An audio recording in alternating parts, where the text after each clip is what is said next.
سوال پوچھا ہے کہ بلا وجہ طلاق دینا کیسا ہے، اور اگر کسی ضرورت کے سبب طلاق دی جائے تو کیا جائز ہے؟ جیسے مثال کے طور پر عورت نافرمان ہے، بے پردہ ہے، ایذا دینے والی ہے، تو ایسی صورت میں بیوی کو طلاق دینا کیسا ہے؟ ہمارے نزدیک اصل طلاق دینا منع ہے، اصل میں مباح نہیں ہے۔ ہر چیز مباح ہے لیکن طلاق اصل میں منع ہے، بقدر ضرورت بوقت ضرورت جائز ہے۔ اس لیے اگر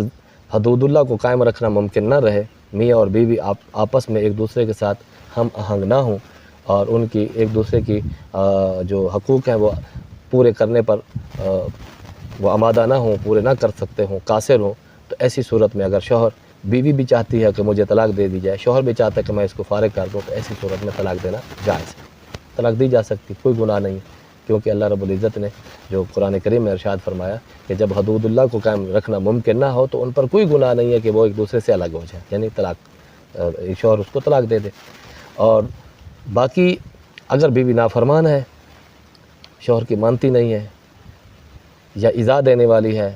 یا زبان کی خراب ہے، گالم گلوچ کرتی ہے، اخلاق کا اچھا نہیں ہے، زہر و ایذا کے اندر ساری چیزیں آ جاتی ہیں، تو ایسی صورت میں، یا بیوی نماز نہیں پڑھتی،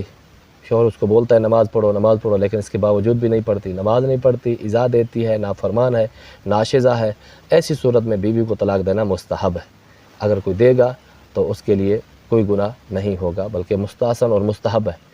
ایسی ہاں اگر وہ نہیں دینا چاہتا تو اس پر واجب بھی نہیں ہے، یعنی کہ نافرمان بیوی کو طلاق دے دے، ناشزہ کو طلاق دے دے، یا ایذا دینے والی بیوی کو، منہ پھٹ بیوی کو، جھگڑالو بیوی کو، لڑاکو بیوی کو طلاق دے دے، تو طلاق دینا واجب بھی نہیں ہے۔ اگر دے گا تو یہ اس کے لیے مستحسن اور مستحب ہے، تاکہ اپنی زندگی کے اندر سکون لائے اور وہ اپنے گھر کی اپنا سسٹم، اپنا راستہ الگ کر لے،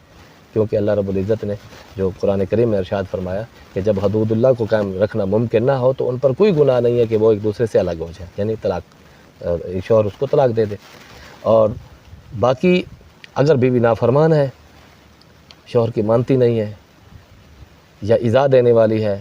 یا زبان کی خراب ہے، گالم گلوچ کرتی ہے، اخلاق کا اچھا نہیں ہے، زہر و ایذا کے اندر ساری چیزیں آ جاتی ہیں، تو ایسی صورت میں، یا بیوی نماز نہیں پڑھتی، شوہر اس کو بولتا ہے نماز پڑھو، لیکن اس کے باوجود بھی نہیں پڑھتی، نماز نہیں پڑھتی، ایذا دیتی ہے، نافرمان ہے، ناشزہ ہے، ایسی صورت میں بیوی کو طلاق دینا مستحب ہے۔ اگر کوئی دے گا تو اس کے لیے کوئی گناہ نہیں ہوگا بلکہ مستحسن اور مستحب ہے۔ ایسی ہاں اگر وہ نہیں دینا چاہتا تو اس پر واجب بھی نہیں ہے، یعنی کہ نافرمان بیوی کو طلاق دے دے، ناشزہ کو طلاق دے دے، یا ایذا دینے والی بیوی کو، منہ پھٹ بیوی کو، جھگڑالو بیوی کو، لڑاکو بیوی کو طلاق دے دے، تو طلاق دینا واجب بھی نہیں ہے۔ اگر دے گا تو یہ اس کے لیے مستحسن اور مستحب ہے، تاکہ اپنی زندگی کے اندر سکون لائے اور وہ اپنے گھر کی اپنا سسٹم، اپنا راستہ الگ کر لے۔ واللہ تعالی عالم بالصواب۔